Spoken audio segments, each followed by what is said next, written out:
नमस्कार, आप सुन रहे हैं एक ऐसी ऑडियो बुक जो मानव इतिहास के सबसे पुराने और सबसे बड़े सवाल पर आधारित है। क्या भगवान सच में होते हैं? क्या कोई परम शक्ति है जिसे अलग अलग धर्मों में भगवान, अल्लाह या गॉड कहा जाता है, या फिर यह सिर्फ मानव कल्पना और विश्वास का परिणाम है? इस ऑडियो बुक में हम किसी धर्म का पक्ष नहीं लेंगे।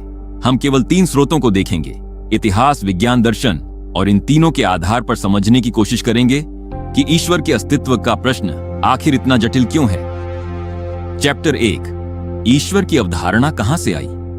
मानव सभ्यता के शुरुआती समय में लोग प्रकृति की शक्तियों को समझ नहीं पाते थे।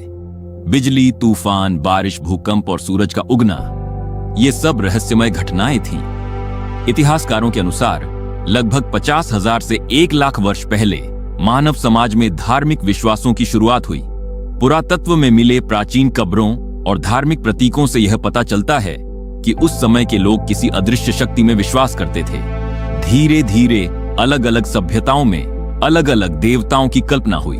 उदाहरण के लिए, प्राचीन मिस्र सभ्यता में सूर्य देवता रा, प्राचीन ग्रीस में ज्यूस, प्राचीन भारत में वैदिक देवता, मध्य पूर्व में एक ईश्वर की अवधारणा। इन सब के बीच एक समान विचार था कि ब्रह्मांड के पीछे कोई उच्च शक्ति है। चैप्टर 2, दुनिया के प्रमुख धर्म क्या कहते हैं? आज दुनिया की लगभग 85% आबादी किसी न किसी धर्म को मानती है। 3 बड़े धर्म एक ईश्वर की बात करते हैं। इस्लाम में ईश्वर को अल्लाह कहा जाता है और माना जाता है कि वही पूरे ब्रह्मांड का निर्माता है। ईसाई धर्म में गॉड को सृष्टि का रचयिता माना जाता है। हिंदू दर्शन में कई देवताओं का वर्णन है, लेकिन कई दार्शनिक परंपराएं मानती हैं कि यह सब एक ही परम सत्य या ब्रह्म के रूप हैं। हालांकि इन धर्मों की परंपराएं अलग हैं, लेकिन एक बात समान है, ब्रह्मांड के पीछे एक सर्वोच्च शक्ति की अवधारणा। चैप्टर 3, विज्ञान क्या कहता है? अब सवाल आता है, विज्ञान इस विषय पर क्या कहता है? विज्ञान का काम है प्रकृति के नियमों को समझना। आज विज्ञान ने ब्रह्मांड के बारे में बहुत कुछ खोज लिया है। सबसे प्रसिद्ध वैज्ञानिक सिद्धांत है द बिग बैंग थ्योरी। इस सिद्धांत के अनुसार लगभग 13.8 अरब वर्ष पहले ब्रह्मांड की शुरुआत एक अत्यंत घने और गर्म बिंदु से हुई। इसके बाद ब्रह्मांड तेजी से फैलने लगा और धीरे धीरे आकाशगंगाओं, तारे और ग्रह बने। महत्वपूर्ण बात यह है कि विज्ञान यह बताता है कि ब्रह्मांड कैसे विकसित हुआ, लेकिन अभी तक यह निश्चित रूप से नहीं बता पाया कि बिग बैंग से पहले क्या था।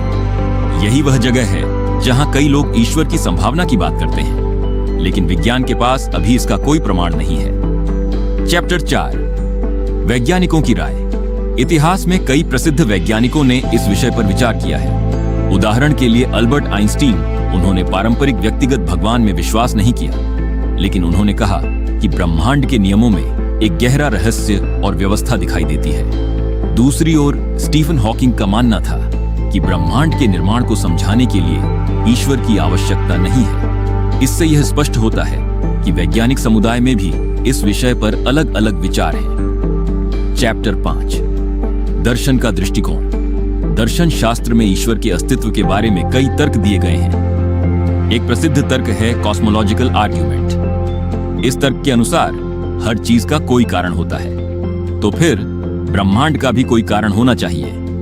कुछ दार्शनिक कहते हैं कि वही कारण ईश्वर हो सकता है। दूसरी ओर कुछ दार्शनिक कहते हैं कि शायद ब्रह्मांड स्वयं ही एक प्राकृतिक प्रक्रिया का परिणाम है। इसलिए दर्शन भी इस प्रश्न का अंतिम उत्तर नहीं देता।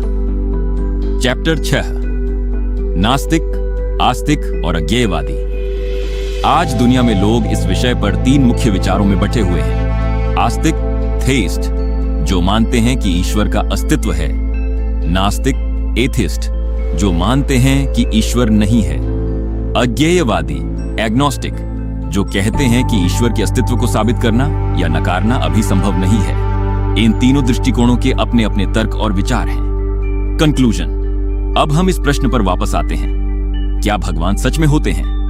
तथ्यों के आधार पर कहा जा सकता है, विज्ञान ने अभी तक ईश्वर के अस्तित्व का प्रमाण नहीं दिया है, लेकिन विज्ञान यह भी साबित नहीं कर पाया कि ईश्वर नहीं है। धर्म और दर्शन इस विषय पर अलग अलग दृष्टिकोण देते हैं, इसलिए आज भी यह प्रश्न मानव इतिहास के सबसे बड़े रहस्यों में से एक है।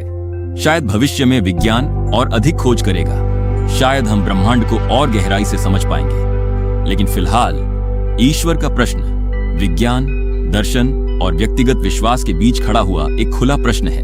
धन्यवाद।